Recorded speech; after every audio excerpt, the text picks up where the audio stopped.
Ang student pathway ang pinakamadali pero pinaka-costly din na pathway papuntang New Zealand. Here are the rough estimate of the expenses applying for a student visa. First is the consultancy fee. If you are applying with an education provider agency, you have to pay for a consultancy fee which I paid around 30,000 pesos in 2018. Number 2 is the IELTS exam.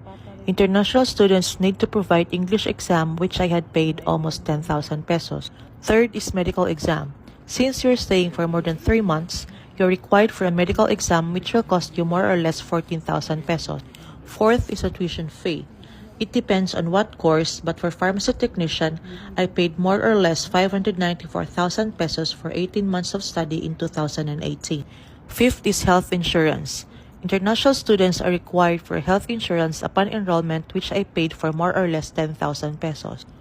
Sixth is the immigration fee. Upon lodging for your application, you have to pay an immigration fee of around 12,000 pesos.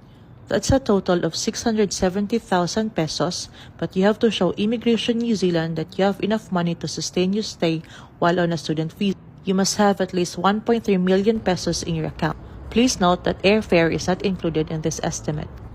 Follow for more. Salamat!